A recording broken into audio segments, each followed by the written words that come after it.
And before you put anything on it, you get digital dash with the best feature I've seen in any car ever. That's coming up, along with adaptive cruise and intelligent speed limit assist to save your driving license. You get the 8-inch screen, you get the Bose, you get wireless charging down here, some USBs, this Jaguar inspired gear lever thing.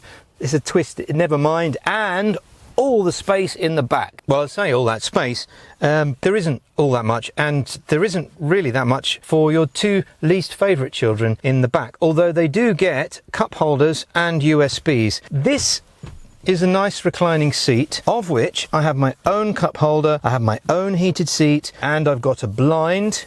And you can also have captain's chairs, so instead of having these three, you can have just two, and everyone gets an armrest, but this one's the bench, so you can have 3 seating here and then 2 in the back. This is the knee room for someone that's 6 foot. It's okay. I like the fact that there's a massive pan roof, which is larger than the world, and it opens as well, so when the pan roof actually opens, you get a lot of air coming in. You've got USBs on the back of these seats as well, another USB down here, USBs in the back. There's a lot to like here. Towing will depend on which engine you've got. This one will tow 1600 kilograms. This is the 1.6 hybrid, which means you don't have to plug it in. Of course, if you want to do the caravan thing and all of that, you're going to need the bigger engine, because this won't do it. And that is your boot, which is a respectable size. We are getting into similar sizes to the Land Rover Discovery, until of course you put the third row seats up, which then becomes a slight problem. Speaking of size, this is about the same size as a Range Rover Velar, although it does appear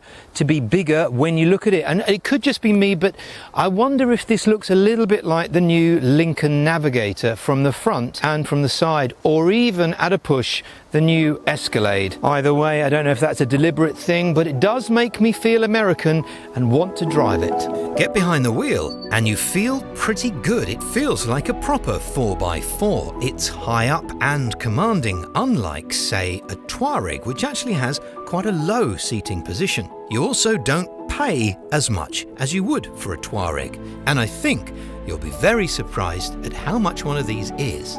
Here come your stats for this. It is a 1.6 TGD, just call it a 1.6 hybrid. It's a lot easier. 226 horsepower with the battery and the engine. It will do 176 miles to the gallon. It won't. Well, that's what they say. It'll do 45 at the moment, off-roading 39. It's not really off-roading, but you know what I mean. And it's 4x4, so it does love this stuff to a degree.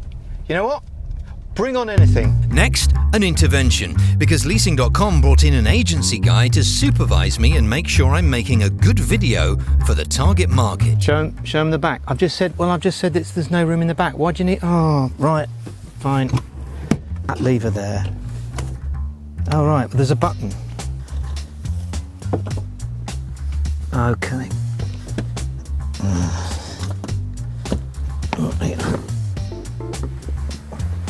Yep, right. Now get in the back, why don't you? They haven't seen that on the other videos, have they? Oh God. Infotainment comes as standard with Apple and Android, as you would expect. It's not wireless, you have to plug a cable in. Here is how it looks on the Binnacle when you change the various modes. So when I go into Sport, you can see it does that, then Smart, and then of course, Eco. You also get a second pair of eyes, and this is the best invention ever in any car. Watch what happens when I indicate left. And you only have to move your eyes down a tiny fraction so you can see, and if I indicate right, it comes up on the right hand side as well. That is brilliant. What's that? You want to go left? No problem, I'll just go left. I'll go right. Yeah. Sorry mate. Okay, manoeuvrability then. This has a turning circle of 11.6 meters, which is a little bit less than the Range Rover Evoque and the Q5, believe it or not. I am cheating using somebody's driveway. That's the reverse camera in action there, of which you can change all of those modes so you can see different parts of the car. I think they've improved that. And here, when you park in a space, you can see where the lines are. You can also zoom in and out, which is very good. But if you really want to go for it, you can get a little package which means you can park the car using the key. Rather than keep you in suspense, let's talk about the money, because these are not that expensive for what you get. Here are some figures from Leasing.com. Remember to look at the bottom line, and also remember that VED is also included. That doesn't sound like very much money at all for all this car, so surely it must be rubbish. Let's find out. My first test of rubbishness is normally how things feel in the cabin. For instance, the volume knob, how that goes up and down, and the same for the volume knob on the steering wheel. Maybe when you change this here, or press the auto hold or the heated seat button, it doesn't feel bad. Interestingly though, this area here does look like it's some kind of metal aluminium. It is a plastic. I like the handles. These are very 4x4-y, aren't they, having the handles here? The seats are very comfortable, and these actually come with Napa leather, which you would normally pay something like £2,000 for. Again, all very multi-purpose. I even like these little vents, which are unnecessary, but they're clever because you can have just some air on your knees. They even thought of a button that says driver only. If your other half always says, it's cold in here, please, can you switch the, then you can just have that on. Did I also mention that you get a Bose sound system with this car as well, which is cyclist. Pretty good. 12 speakers, bit of DSP in there you can tell, and 3 parameters so you can change how the sound is. I like the fact that it is good and it's free. Speaking of sound, oh, that's it. Marjorie walks straight out in the road. Don't worry, it's okay. This doesn't have any road noise, pretty much at all, which I think is really impressive. You can't hear the engine. I'm just going to pull off from this junction, see if you can hear anything.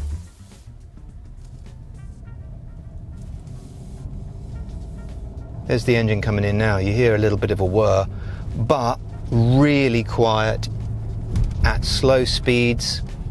What would make it quieter? A big V6 probably. There is a bit of wind noise though at speed. I'm not sure if it's too much. I think I'm being picky really for the price. The other thing there's a lot of beeping going on. This car will beep, sing a song. You get in, it sings a song, get out, sings a song, moves the seat forward as you get in. Oh, thank God for that. Okay, so scrub that bit. Now you can turn down that. Guidance will be at this volume. You can shut up. Guidance will be at this volume. What did I just say? Let's go to 0. That's it. I'm turning that off. And that's not the only quirky thing about this Sorento. There's tons more for hours of fun. For instance, it even comes with its own suite of relaxing sounds. This is Snowy Village.